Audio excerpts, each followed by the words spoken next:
Well, it's a very great pleasure and a very great honor to introduce Michael Sandel. Professor Sandel is the Ann T. and Robert M. Bass Professor of Government Theory at the Harvard Law School. He has written a number of very important books about theories of justice, about the basis for a democratic and just society. His books have been translated into more than 30 languages. And today, of course, we'll be talking about his most recent book, The Tyranny of Merit. Professor Sandel is probably the most popular teacher at Harvard. Teaches a huge undergraduate course on political philosophy, ethics. He also, out of that course, has created an online course, a so-called MOOC, massive online course, which has been viewed by tens of millions of people. He's given lectures around the world, St. Paul's Cathedral, for example, in England, Sydney Opera House, in a major stadium in Seoul, South Korea, and around the world. So we're extremely fortunate to have him. Professor Sandel is a kind of a rare example, too rare example of an essential worker in academia, of which we have too few. That he's a public philosopher. He's a philosopher who reflects very deeply on the fundamental moral principles behind our political institutions, but does so in a way that's not simply understandable to specialists in philosophy, which is what most philosophers in departments of philosophy at the university do, but in ways that are both profound and open to a general public, because written in beautiful, jargon-free prose. He doesn't just look at kind of narrowly defined political issues, but tries to see how our specific troubles are linked to a broad vision of the whole society. He therefore carries out a tradition of public philosophy, which, as I said, is all too rare these days.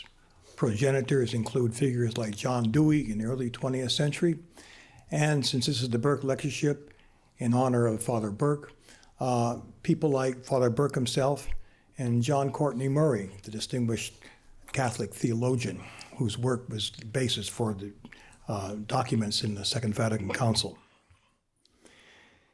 So he provides intellectual depth in some of the basic problems of our day, in the kind of depth that enables us to see the problems in a different way and gives us the hope sometimes of finding creative solutions to them. The whole purpose of his work is to provide the basis for a public conversation about the fundamental principles that govern our life as a political community together, a life in a democratic society. So I hope that this talk will provide and stimulate and provide the basis for such a conversation. And so in the last part of the talk, I hope we have a lively conversation among people in this audience who may agree and disagree too, which would be fine. I and my colleague Mary Walshott, who's now Emeritus Vice Chancellor of Extended Studies and was the Dean of our Extended Studies program and is also a sociologist, we will kind of prime the conversation for a few minutes after Professor Sandel speaks. Then we'll open it to the audience, for which I hope will be a very, very stimulating and important public conversation about the situation we all share together. So, Professor Sandel, welcome. Thank you.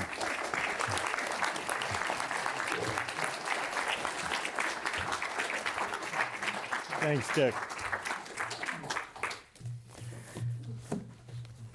Thanks, Professor Madsen, for that very generous but daunting introduction. And Reverend Abdullah, members of the committee, what an honor it is to speak in the lecture series named after Father Eugene Burke, who was a storied teacher and theologian, an instigator of dialogue among people of different beliefs and convictions, and who thought and taught and cared about the relation between religion, faith on the one hand, and also informing a pluralist society as we try to make sense of the moral predicaments that we face in public life. The talk I would like to put before you today, I suppose, is in that tradition, or at least that's what I aspire to. Our subject is the tyranny of merit, as I call it, which raises a puzzle right from the start. We commonly think of merit as a good thing, being well qualified for a job. If I need surgery, I want a well-qualified surgeon to perform it. If I'm flying in an airplane, I want a well-qualified pilot at the controls. That's merit. And it's better, isn't it, than nepotism or corruption or prejudice in allocating jobs and social roles. So how could merit become a kind of tyranny, as I contend it has become in our society? To answer that question, let's begin with the state of our public life. For decades, the divide between winners and losers has been deepening, poisoning our politics, setting us apart. This has partly to do, I think, with the widening inequalities of income and wealth of recent decades. But it's not only that. It has also to do with the changing attitudes towards success that have accompanied the rising inequalities. Those who've landed on top over this period of globalization have come to believe that their success is their own doing, the measure of their merit, and that they therefore deserve the full bounty that the market bestows upon them, and by implication that those who struggle must deserve their fate as well. This way of thinking about success arises from a seemingly attractive principle. The principle is this: if everyone starts out with an equal chance, then the winners deserve their winnings. That's the principle of meritocracy. Now, in practice, we don't live up to that principle. We know that chances are not truly equal. Not everyone has an equal chance to rise. Children born to poor parents tend to stay poor when they grow up. Affluent parents pass their advantages on to their kids. At Ivy League universities, despite generous financial aid policies, for example, there are more students from the top 1% than there are students from the entire bottom half of the country combined. It's not only the Ivy League. If you look at the roughly 100 or 120 most selective colleges and universities in the country, 70% of the students on our campuses are from the top quarter of the income scale. How many come from the bottom quarter? 3%. So part of the problem with meritocracy is that we don't live up to it. But that's not all. There's a deeper problem, which is the ideal itself is flawed. It has a dark side. The dark side is this: meritocracy is corrosive of the common good. Here's why. It leads to hubris among the winners and to humiliation for those who lose out. It encourages the successful to inhale too deeply of their own success, to forget the luck and good fortune that helped them on their way. And it invites them to look down on those less fortunate than themselves. One of the most potent sources of the backlash against elites that we've seen in our politics in recent years is the sense among many working people that elites look down on them. And this is a legitimate complaint. In fact, it's a feature, this harsh judgment. It's a feature of meritocracy that was identified from the start. The person who launched the term meritocracy into common parlance was named Michael Young. He was a British sociologist affiliated with the Labour Party. In the 1950s, he wrote a short book called The Rise of the Meritocracy. The class system in Britain was breaking down after the Second World War. Working class kids were finally getting some opportunities, not entirely shackled by their class origins, and all of that was a good thing, Michael Young wrote. But he glimpsed the dark side. He said that as meritocracy unfolds, it will, in fact, the more perfectly it unfolds, the greater will be the tendency of the winners to believe they deserve their success. And the greater will be the sense of humiliation and defeat of those who don't rise. Because they won't be able to tell themselves, well, yes, I may be stuck in a low-paying job, but that's just because the system is rigged and there's no chance to rise. That was the old kind of consolation.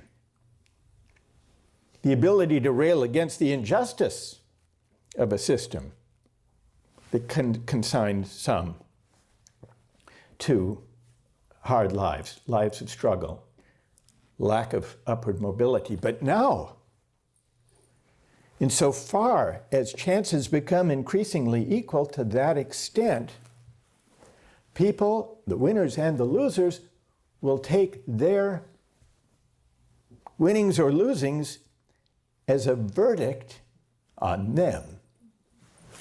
And so Michael Young saw meritocracy not as an ideal, not as an aspiration, as we do. He saw it as a dystopian possibility. So much so that he predicted that in the year 2034, it was a kind of dystopian novel, this book. In the year 2034, he predicted there would be a populist uprising against elites. He glimpsed the future, except that uprising arrived 18 years ahead of schedule. Now, Michael Young coined the term meritocracy.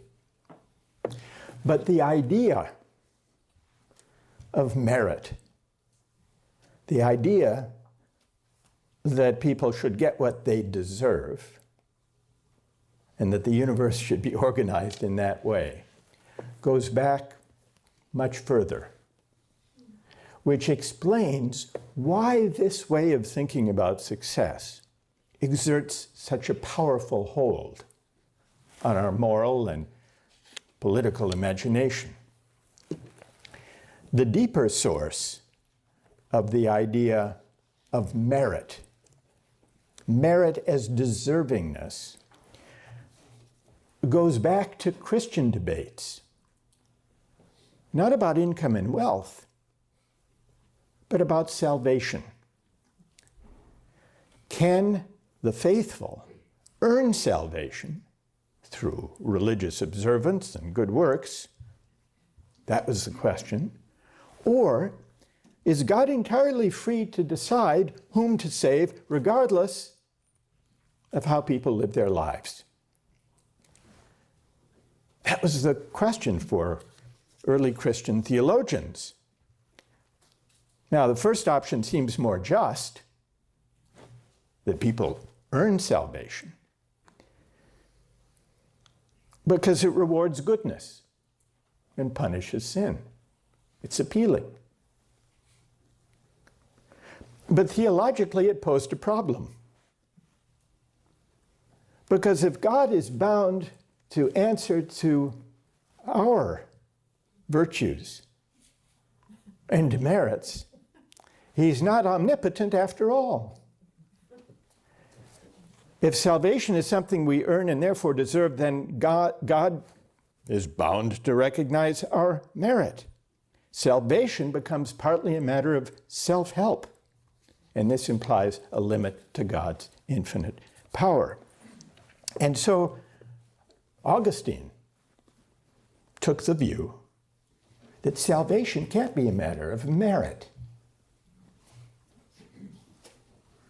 Doing so would deny the omnipotence of God, and Augustine thought, would undermine the significance of God's ultimate gift, the sacrifice of Christ on the cross. If human beings are so self-sufficient that they can earn salvation on their own through good works and performing sacraments, then, Augustine argued, the incarnation becomes unnecessary.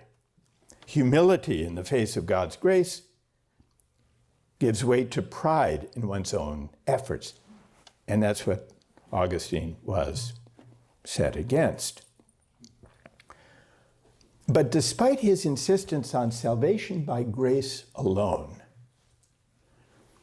the practices of the church brought merit back in. Rites and rituals, baptism, prayer, attending Mass, performing the sacraments. Practices like these can't persist for long without prompting a sense among the participants that God will take notice.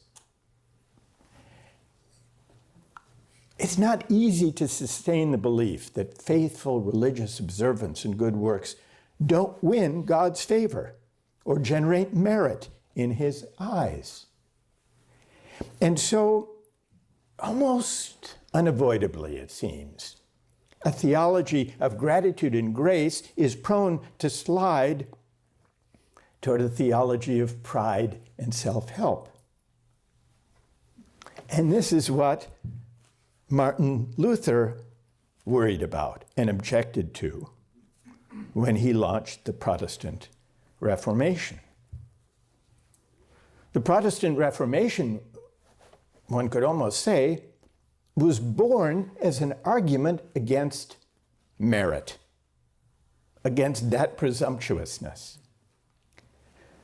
Because Luther's case against the Catholic Church of his day, well, it was partly about the sale of indulgences, but he had a broader point, a point in line with Augustine's view, which was that salvation is wholly a matter of God's grace and can't be influenced by any effort to win God's favor, whether through paying money or through good works and the performance of rites.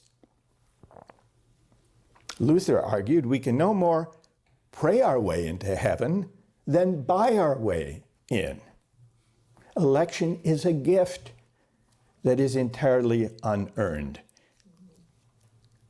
And seeking to improve our chances by taking communion or attending Mass or otherwise trying to persuade God of our merit, that's presumptuous to the point of blasphemy. So this is Luther.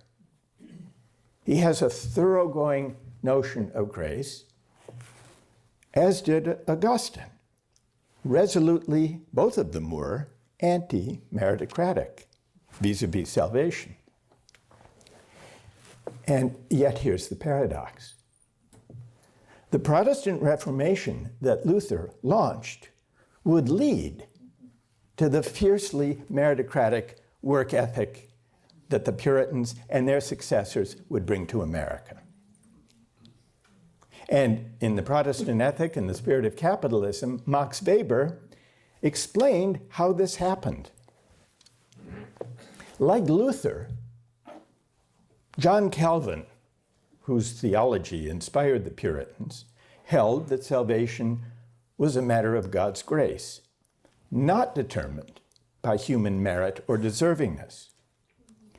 Who will be saved and who damned is predestined, Calvin thought, not subject to change based on how people live their lives. Even the sacraments can't help. Although they must be observed to increase the glory of God, they are not a means to the attainment of grace.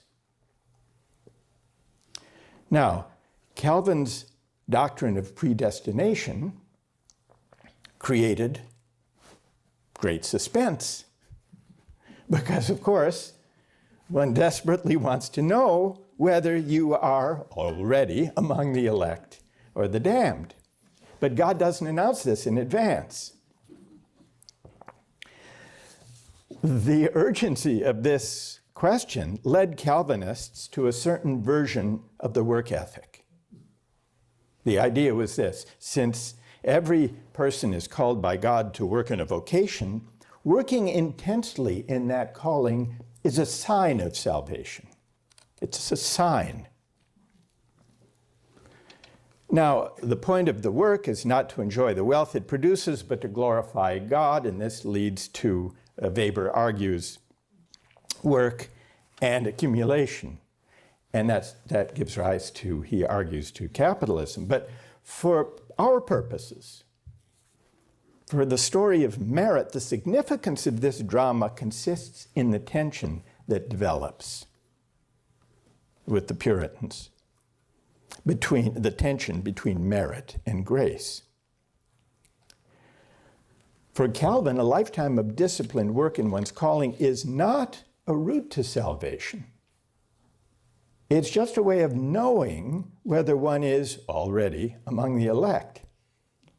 Remember, it's a sign of salvation, not its source. That was the theological position.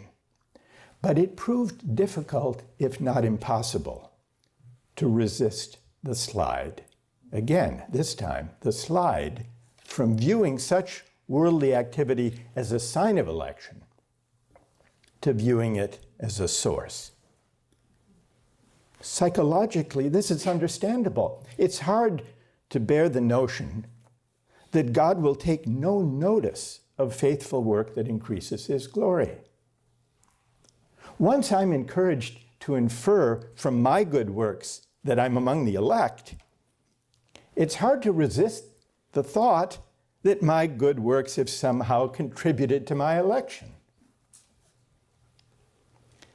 Theologically, the notion of salvation by works, a meritocratic idea, was already present deeper in the background, in the Catholic emphasis on rites and sacraments, and also in the Jewish notion of winning God's favor by observing the law and upholding the ethical precepts of the Sinai covenant.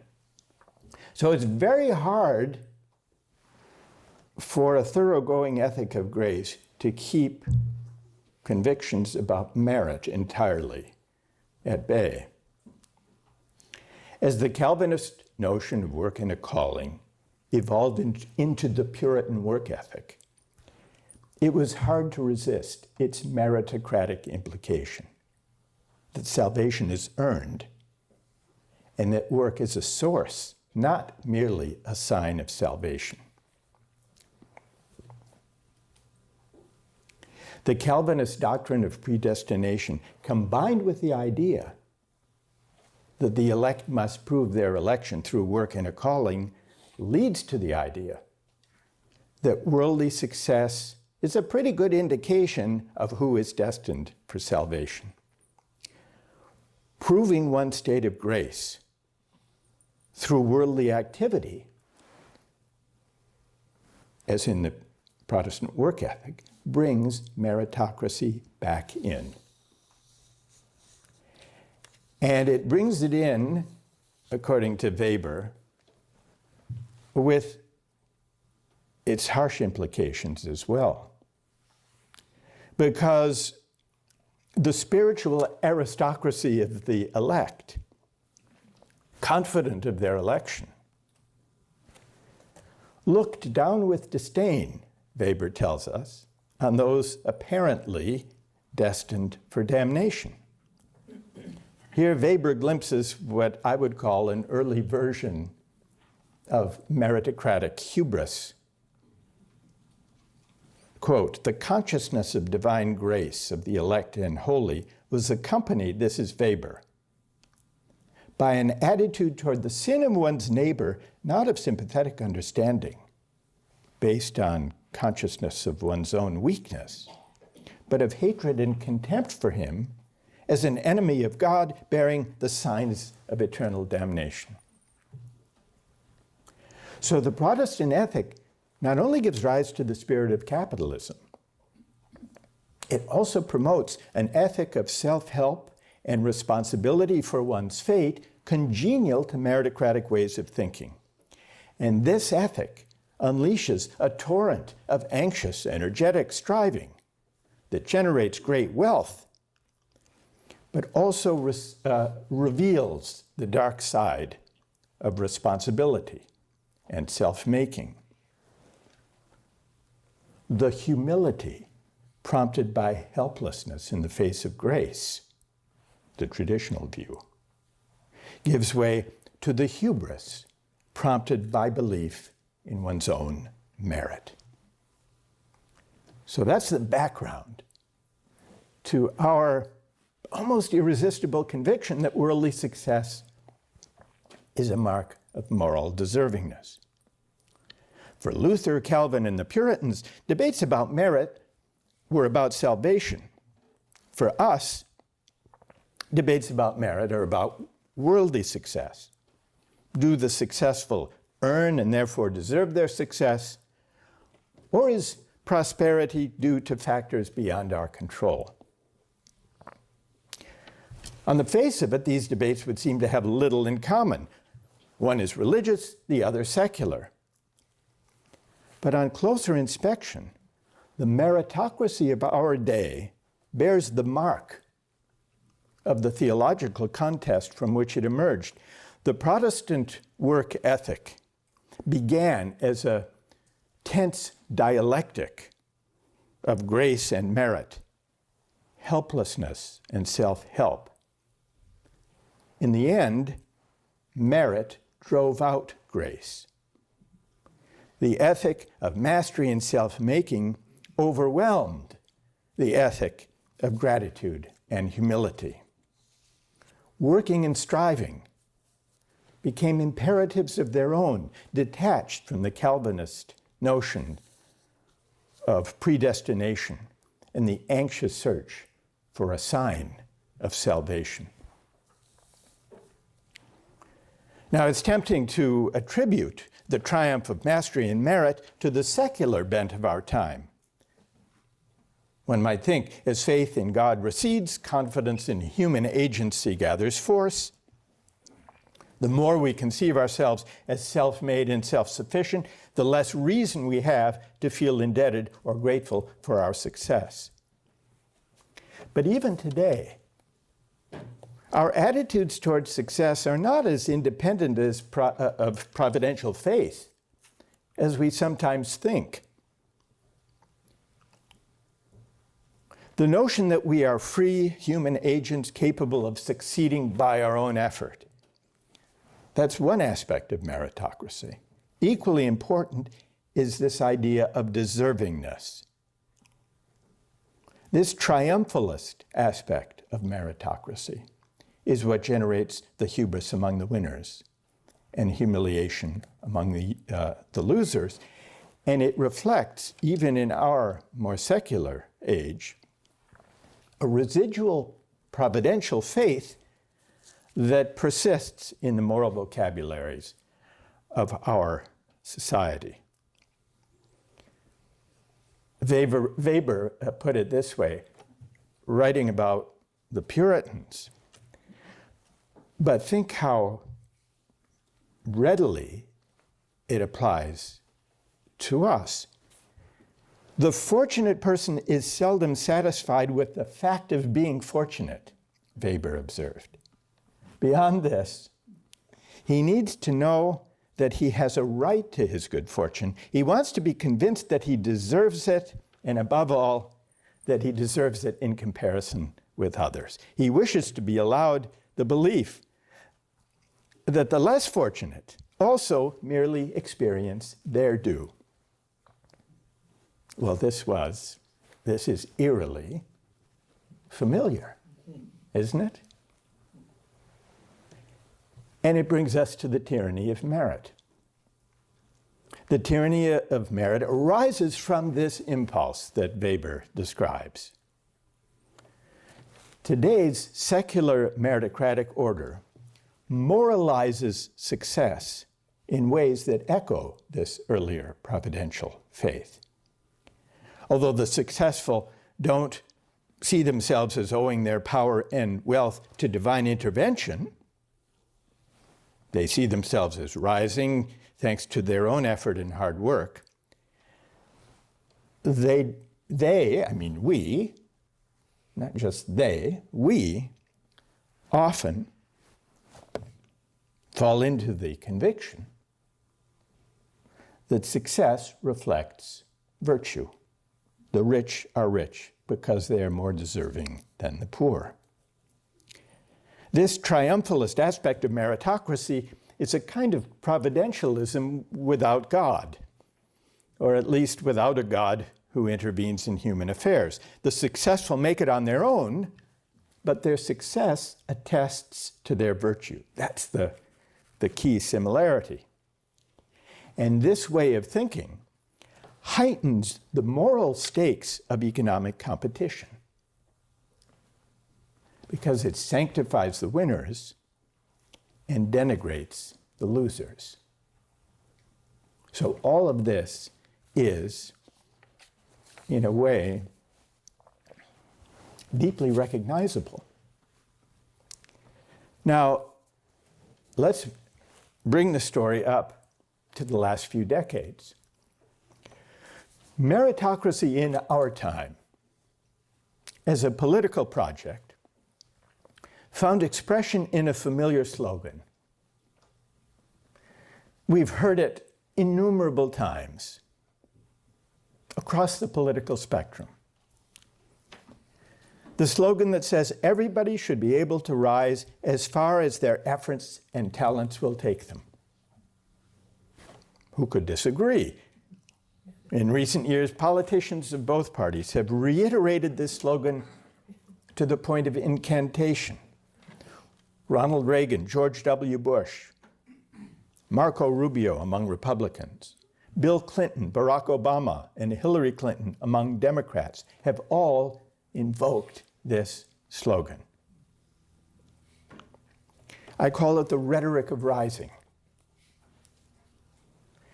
And it does have a certain egalitarian ring because it emphasizes the importance of removing barriers to achievement. The slogan often has this preface: whatever your family background, or class, or race, or ethnicity, or gender, or sexual orientation, you too should be able to rise as far as your talents will take you. But despite its seemingly egalitarian bent, the rhetoric of rising entrenched rather than challenged inequalities of income and wealth. It didn't propose to alleviate these inequalities by reconsidering the economic policies that produced them. Instead, the rhetoric of rising offered a workaround. The workaround was individual upward mobility through higher education. To workers frustrated by stagnant wages and the outsourcing of jobs to low-wage countries, political elites of the 1990s and 2000s offered some bracing advice. If you want to compete and win in the global economy, go to college. What you earn will depend on what you learn. You can make it if you try. How often did we hear those slogans, those mantras?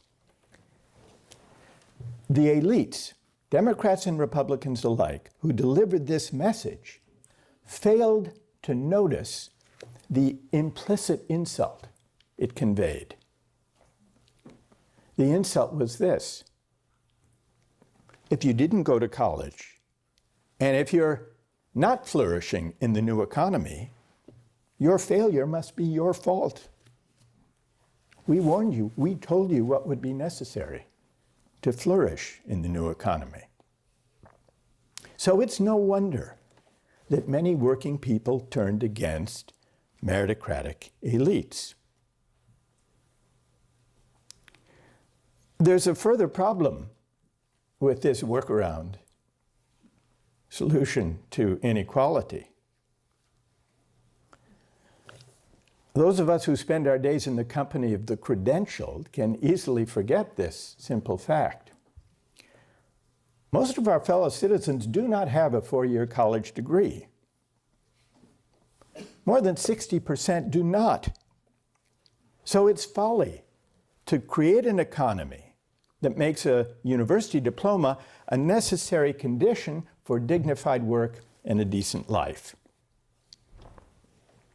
Elites over the last 4 decades have so valorized a college degree, both as an avenue for advancement and as a basis for social esteem, that they have difficulty understanding the hubris a meritocracy can generate and the harsh judgment it imposes on those who haven't gone to college.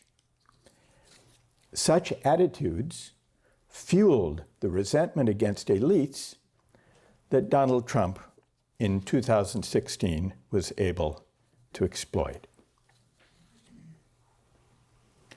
So that's how the tyranny of merit comes to play a part in our current politics. In fact, in the deeply polarized politics that we've been experiencing in recent years.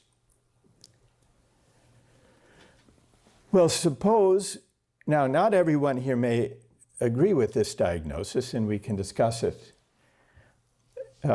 see what people think. But even if you find this diagnosis plausible, there remains a further question. If meritocratic attitudes towards success have deepened the divide between winners and losers, if individual upward mobility through a higher education is too feeble a response to the inequalities that the era of globalization produced, if the rhetoric of rising has become for many less a promise than a taunt, what is the alternative? What should we do instead? Let me try to make a few suggestions along these lines, and then we'll see what people think. We should begin by acknowledging that mobility, individual upward mobility, cannot compensate for inequality. Any serious response to the gap between rich and poor must reckon directly with inequalities of power and wealth, rather than focus only on the project of helping people scramble up a ladder whose rungs grow further and further apart. But this means we need to shift the terms of public discourse. Broadly speaking, it means we should focus less on arming people for meritocratic competition and more on affirming the dignity of work. we should ask what policies would enable and ensure that Americans who don't inhabit the privileged ranks of the professional classes can find work that enables them to support a family, contribute to their community, and win social recognition for doing so. This is what I mean by putting the dignity of work at the center of our political agenda. It's not as easy as it might seem. Nobody in politics is going to declare himself or herself against the dignity of work. That's not the problem. People of various ideological persuasions will hold competing notions of what it means for a society to respect the dignity of work. And that's to be expected. But here's what's difficult. Thinking through what it means to honor the dignity of work would force us to confront moral and political questions we otherwise evade. Questions that lurk unaddressed beneath the surface of our present discontents. And the most central question we need to answer if we're to figure out what counts as renewing and affirming the dignity of work is this: what counts as a valuable contribution to the common good? And we can't simply assume that markets will answer that question for us. It's tempting to assume. We often do fall into the assumption of believing that the money people make is the measure of their contribution to the common good. But if that were true, well, that can't be true. Because if it were true, then we would be committed to the idea that the contribution, let's say, of hedge fund managers or of successful casino moguls, that the value of their contribution to the economy and the common good is 1,000 times greater than the contribution of a nurse caring for COVID patients, or than your best, most inspiring high school teacher. And all but the most determined libertarians would be hard-pressed to make that claim. So there is a difference. It's an open question whether the money people make in the market captures or corresponds to the value of their contribution to the economy and the common good. So a political agenda focused on the dignity of work has to bring into public debate that hard question. Now, why is it so hard? It's tempting to do, as we have done in recent decades, to outsource that moral judgment about social value to markets. Not only because markets seem to generate affluence and prosperity. There's a deeper appeal of this outsourcing maneuver. Markets seem to spare us the need in pluralist societies to engage in messy, contentious debates about how to value the various goods and services and contributions that different people provide.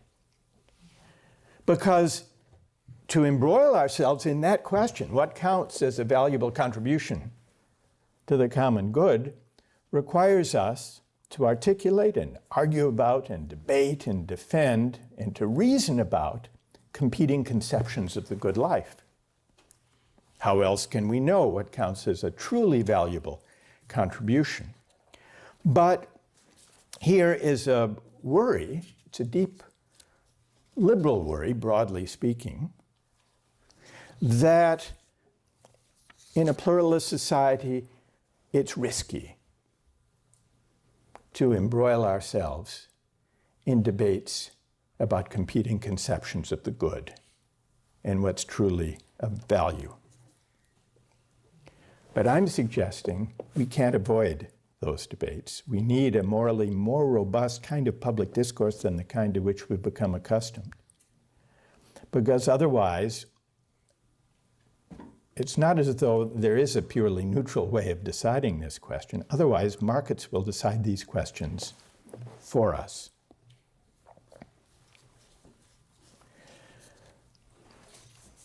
We can speak, if people are interested afterwards, in some more concrete examples of what it would mean to put the dignity of work at the center of our political aspiration.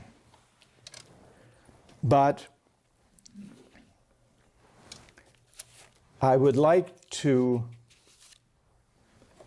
conclude at least these opening remarks by describing something else we need to change in the shape of our public life if we're to seriously address not only economic inequality, but also inequalities of social recognition and esteem.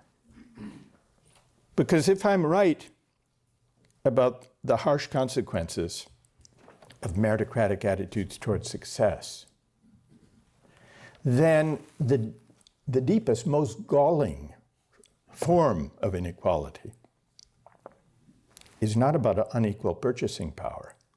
It's about unequal social recognition and esteem. And one of the obstacles to overcoming that inequality is that these days, as inequality has deepened, we have within civil society fewer and fewer common places and public spaces that gather people together from different walks of life, from different backgrounds of class and religion and race and ethnicity. Those who were affluent and those who were of modest means increasingly live separate lives. This is the most corrosive effect of inequality on the fabric of our social life over the past 4 decades, roughly speaking. We send our kids to different schools. We live and work and shop in different places. And this isn't good for democracy. Democracy does not require perfect equality, but it does require that people of different backgrounds and opinions and beliefs encounter one another, bump up against one another in the course of our everyday lives. Because this is how we learn to negotiate and to abide our differences. And this is how we come to care for the common good. These class-mixing institutions and common spaces have atrophied, partly as a result of the inequality of recent decades. And we need to start deliberately setting about rebuilding them. And I was inspired in thinking about this by something I read when I was trying to understand whether criticizing meritocracy and individual upward mobility as the primary political projects would put me at odds with the American dream.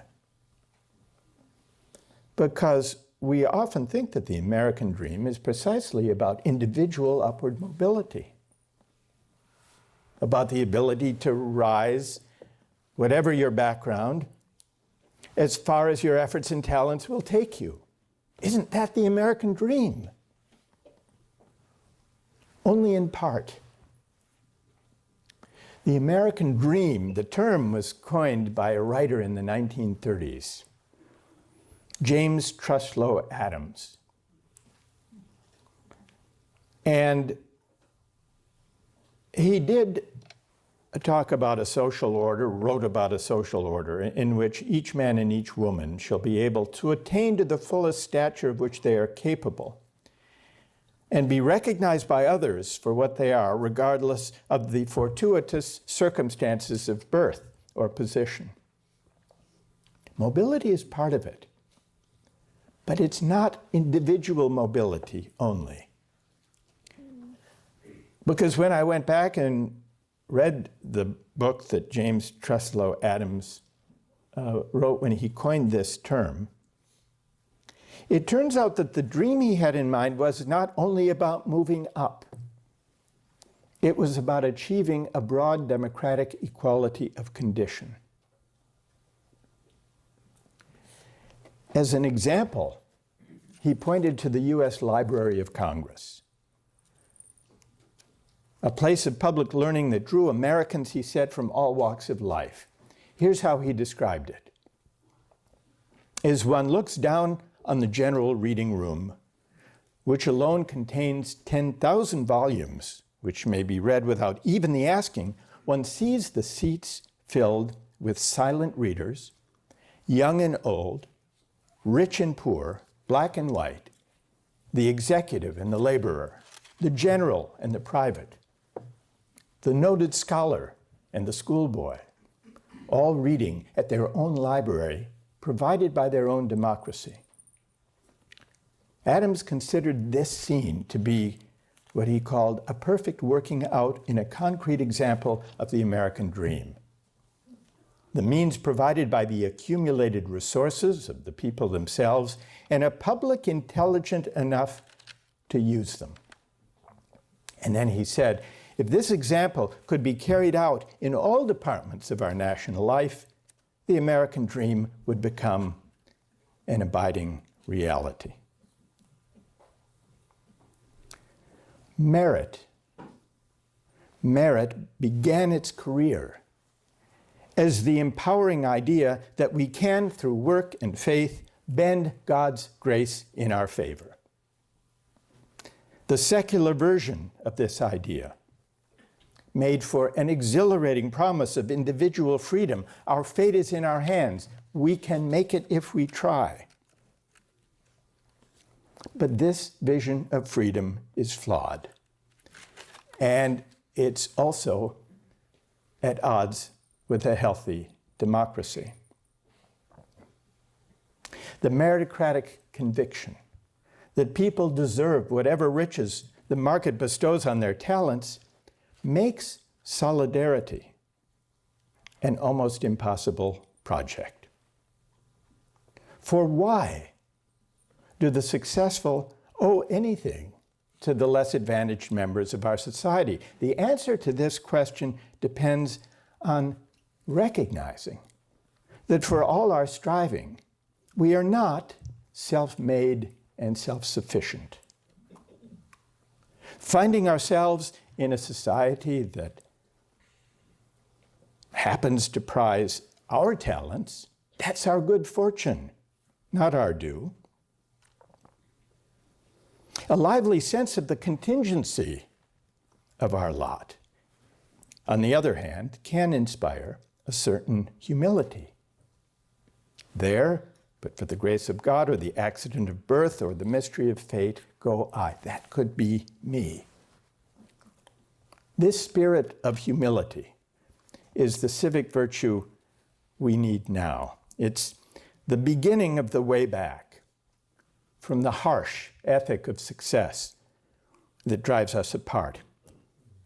It points beyond the tyranny of merit toward a less rancorous, more generous public life. Thank you very much. Thank you. Thank you.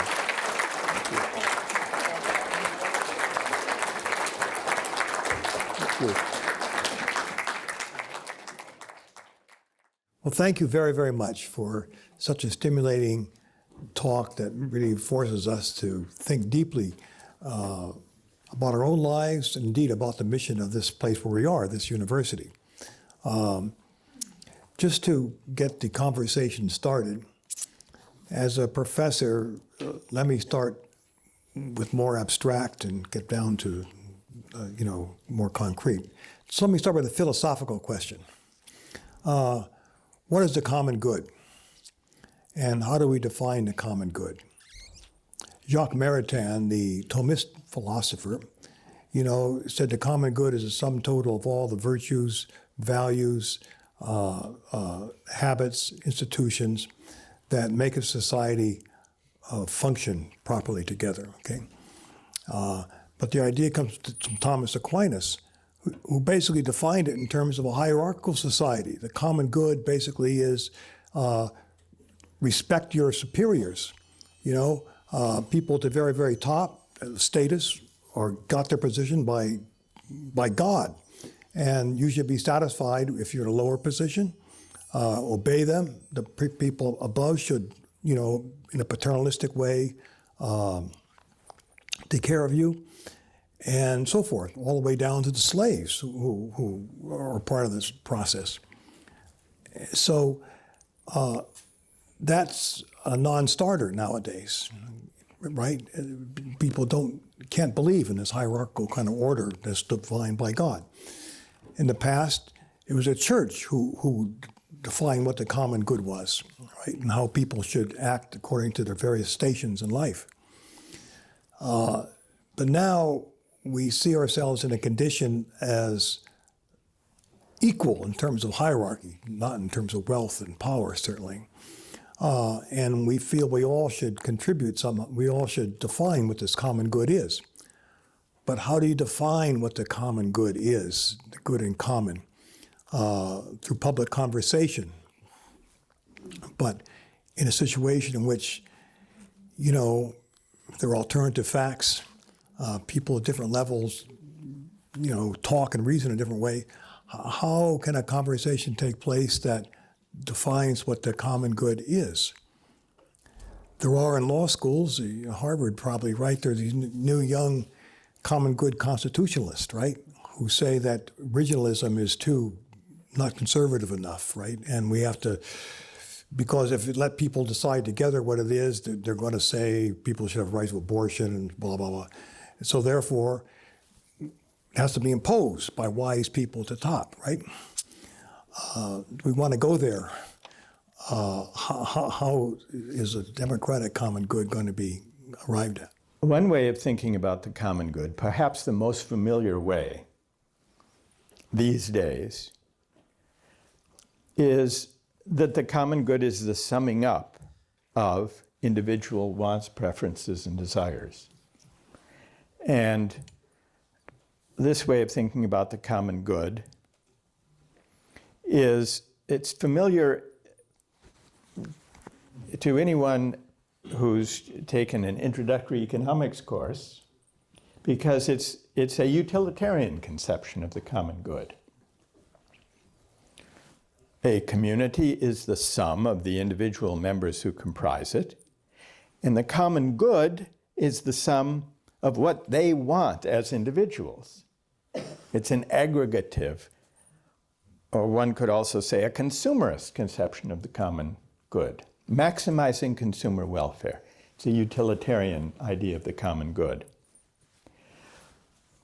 It's deficient for at least one reason, which is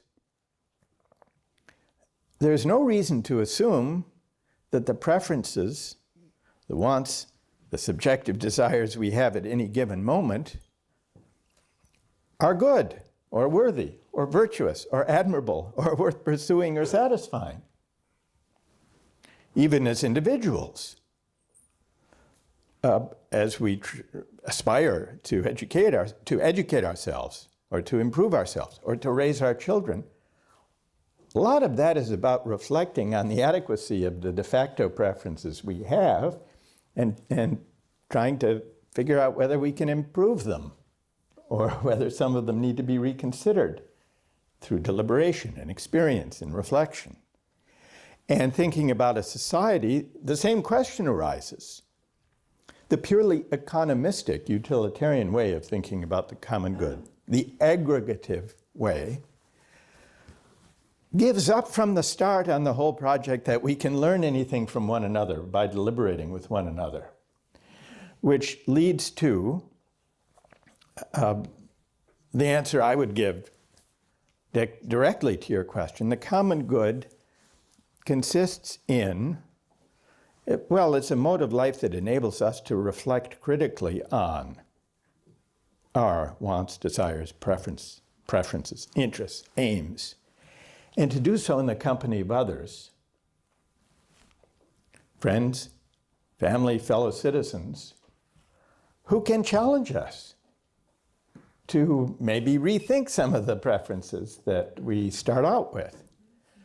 And Aristotle's idea of the common good, which is one that I'm indebted to, is what might be called a civic, as against a consumerist conception of the common good.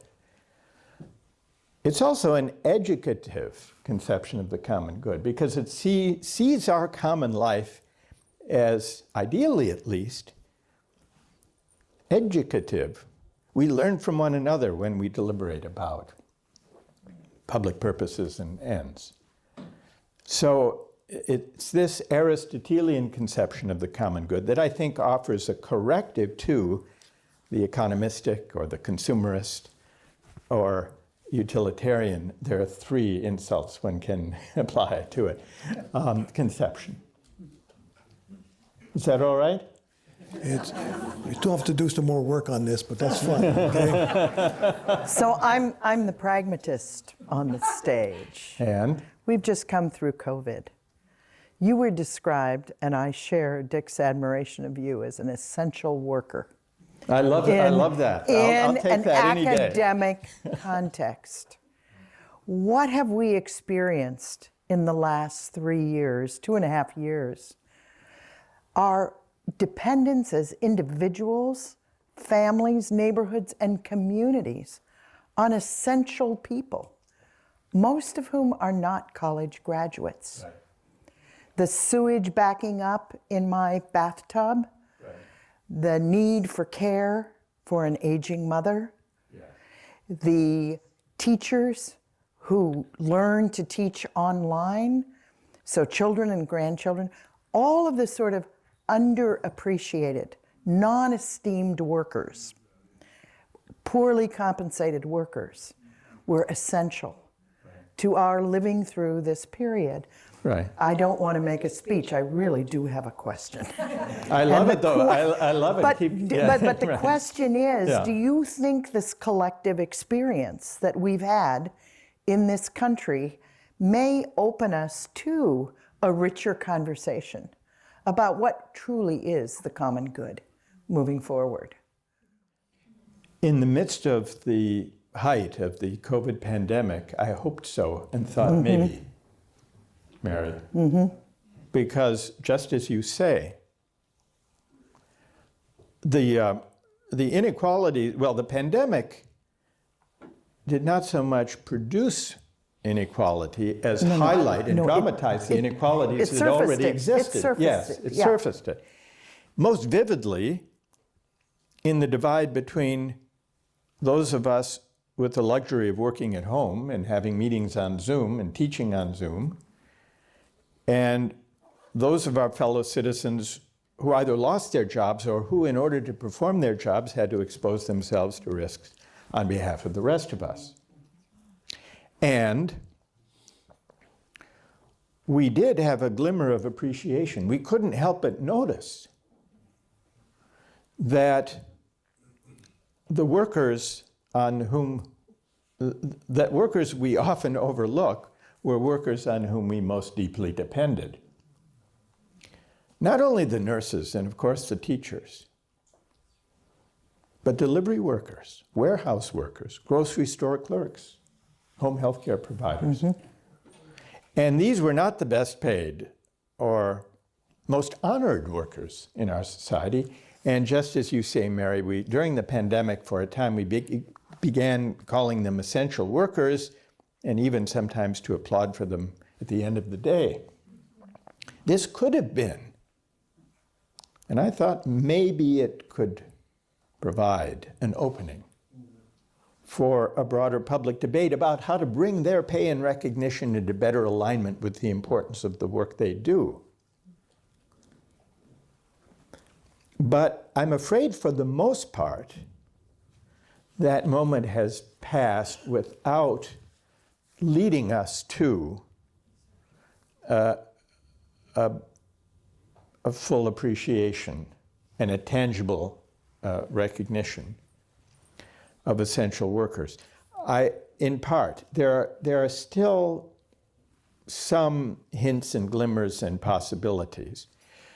The attention to the minimum wages in some states, though not at the federal level, that got some attention. Here's another example. Just recently, it may seem like a small thing, but I think it's consequential from this point of view. Have you noticed that a number of companies and some state governments, you know what I'm going to say? I know where you're going, yes. Have prohibited, well, in the case of state governments, they said, we're no longer going to require, just reflexively, a college degree for a whole raft of jobs that can be performed very well by people, maybe with certain specialized training, but who don't need a college degree to perform them. Maryland has done this. And a number of companies have reevaluated this ritualistic job qualification of a four-year degree for many jobs that can be performed well by workers who don't have that. I think this is a step in the right direction, though it seems small. Here's another very small step, but it's emblematic of what could be a broader agenda. I was talking to someone who's in the state legislature in New Hampshire. He's also a political philosopher, and once upon a time was my PhD student. But he, in addition to teaching at Dartmouth, he got himself elected to the New Hampshire legislature. And he said, you know, we are about to pass legislation that requires employers to tell their workers, I don't know if it's 72 hours in advance or at the beginning of the week, when they have to show up to work. Because what's happening now in many jobs is that workers are told what their shifts will be the night before. Talk about the dignity of work, to say nothing of the disruption of family life and personal life. It seems very small. It operates beneath the radar screen of grand policy pronouncements, you know, in the federal government. That's another example. And if we want to look at bigger policy level, one suggestion that I have in making the book is, and I'm far from the only one to suggest this, we should at least debate politically the question, why is it that we tax earnings from work at a higher rate than we tax earnings from capital gains and dividends and interest? Why do we do that? Can't we at least debate that? And what does that say about the dignity of work? So I'd like to offer another indicator. Yeah. How many people in this room would be delighted if their daughter came home from high school and said, I want to be a welder. I don't want to go to college. I want to build solar panels because I care about the environment. Or I want to be a pipe fitter. I want to work in biological alternative energy systems, and there are a lot more jobs for pipe fitters than for PhD biologists. And most of us would be crestfallen. So I think there's a deep cultural issue here. It's not just systemic, it's cultural. It's both, yes. We should open it up to the audience. Well, could I just Dick, add, please. you know, the parents many parents we know and love like nothing better than to display the decal of the college or university their child attends on their car. Maybe what we need to do is find an alternative kind of car decal that could celebrate the contributions. My child is solving climate change problems by being a welder. Okay, there you go. It's a way of rethinking. Yeah. Okay, where to start? Maybe Comments, questions from the audience. Yeah. So you speak about a public debate. So where do you think this public debate should it's occur? gonna happen. Yeah. I mean, are our political institutions really equipped? Some of the debates that we see on TV in our legislatures don't seem to be able to capture it. Political campaigns aren't really about serious issues, it seems. So where should this political debate, or where should these debates occur? Right. It's a very important question, and in the current media landscape, there's no obvious answer to this question, which is part of the problem. You're right. I think that a lot of things have to change in our civil society to make a more robust public discourse of this kind possible. I think, let's start with higher education. I don't think we do enough to equip our students with the ability to reason and argue and deliberate about big moral and civic questions.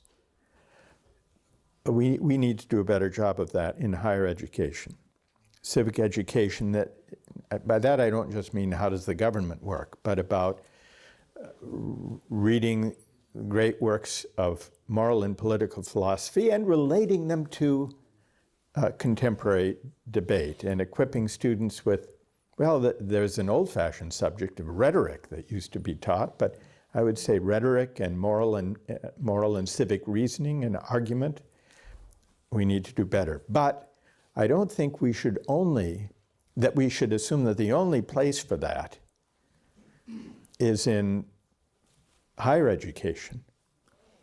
I think everyone, whether in a community college or in technical and vocational training places, in labor unions, in congregations, should have access to a robust kind of civic education to equip them, all of us, to be effective citizens.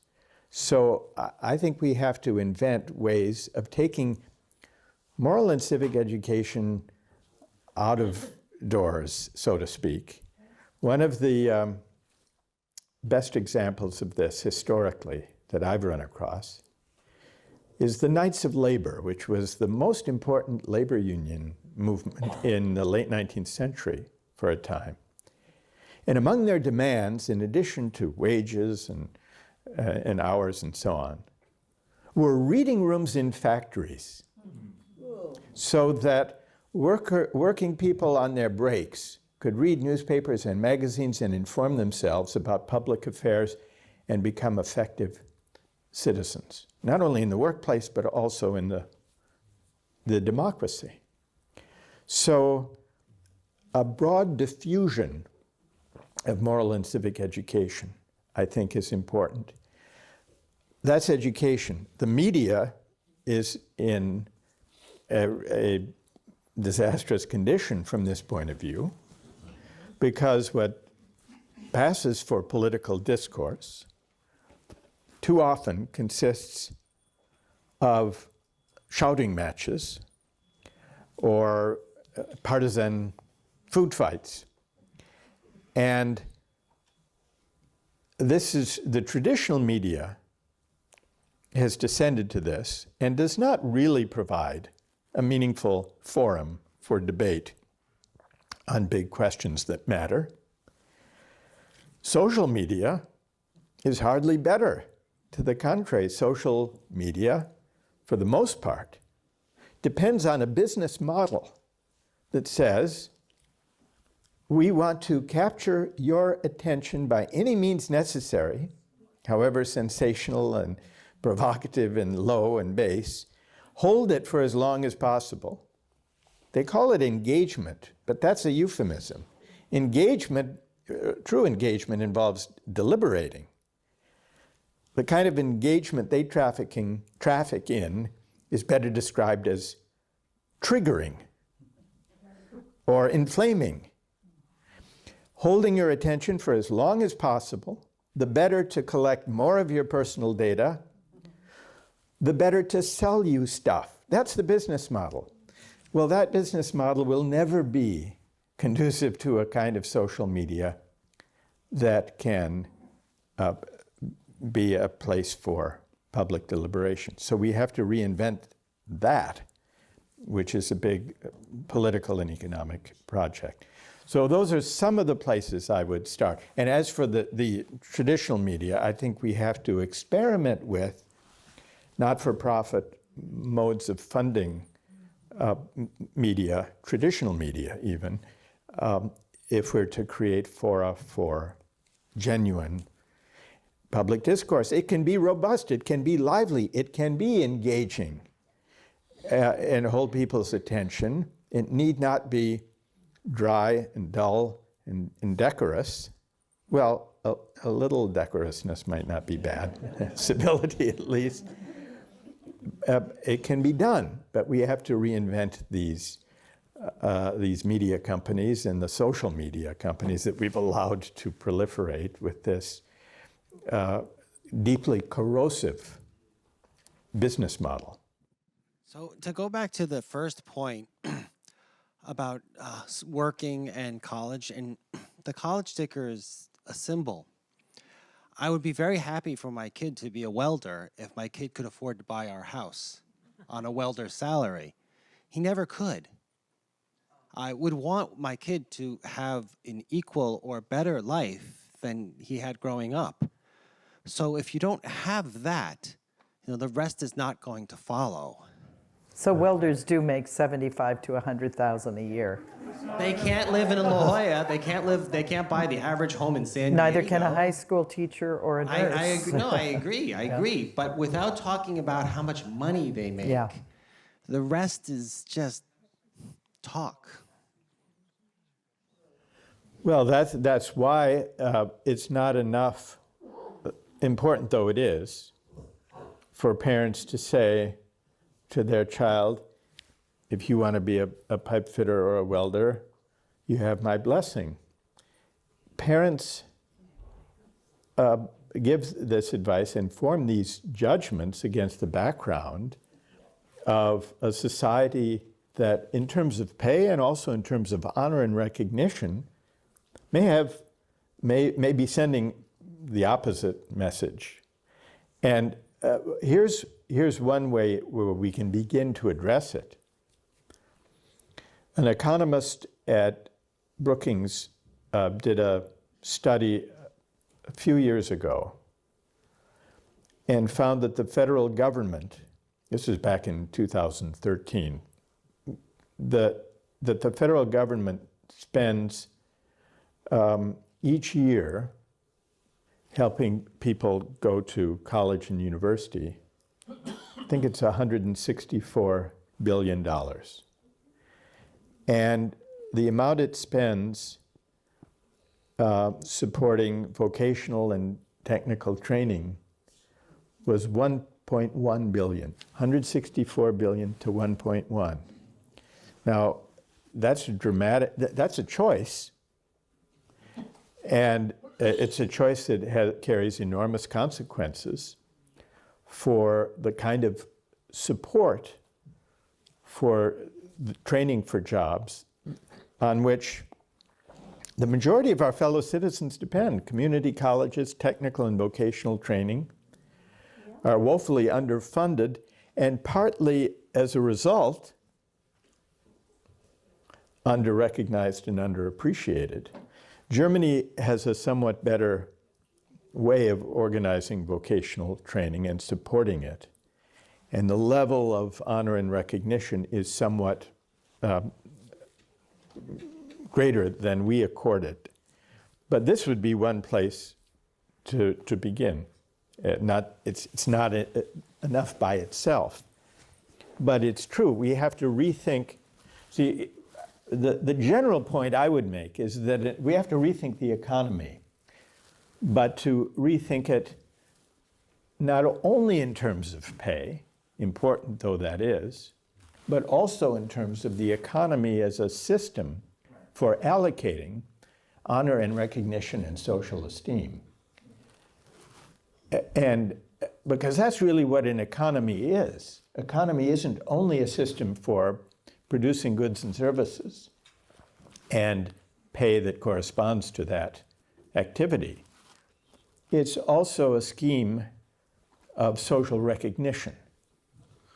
And part of the anger and frustration and the sense of grievance that a great many working people feel, rightly, is not only have they lost their jobs, not only have wages in real terms been almost flat for 4 to 5 decades, but the honor and recognition and respect accorded to the kind of work that working people do, the kinds of jobs we've been discussing, has become fragile and uncertain.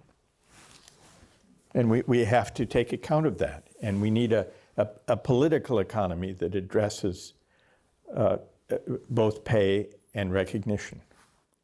K through 12 is preparing children for college for the most part. There's a lot of evidence of that, including in the curriculum.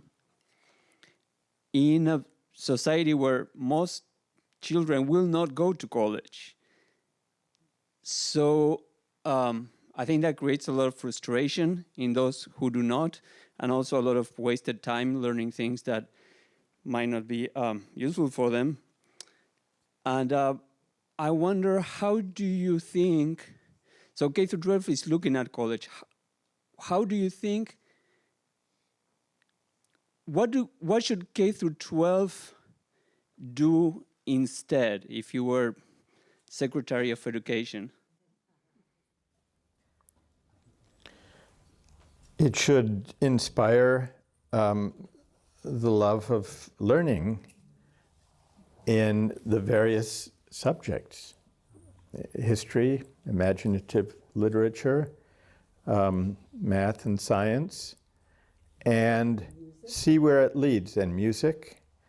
Peter, can I borrow, do you have a copy of The Tyranny of Merit here? I have a story. This story doesn't give a fully adequate answer to your question, but it's one example from my own high school experience that came to mind when I was writing about the tyranny of merit. It's about my high school biology teacher. And let me see if I can find it. Well, I'll start. I tell 2 anecdotes about my high school career in this respect. When I was in maybe 8th or 9th grade, I was in a math class, and this was a heavily tracked school. Now, tracking could be one answer to your question, but I'm ambivalent about the excessive tracking in schools. And partly because of personal experience. In my math class, it was heavily tracked. So we were always with the same kids in most of the classes. Not only that, the seating plan in the room was changed after each test or quiz, graded exercise. Did anybody else have this? So the teacher, before handing back the test, would say, here's the new seating arrangement. And there were honors rows where you were seated in order of your grade point average as of that moment in that class. And I was not at the top of the math class. I was okay, but not, there were other particularly one young woman who was a whiz at math. She usually was in the first place, and I would be maybe a contender for the third or fourth seat.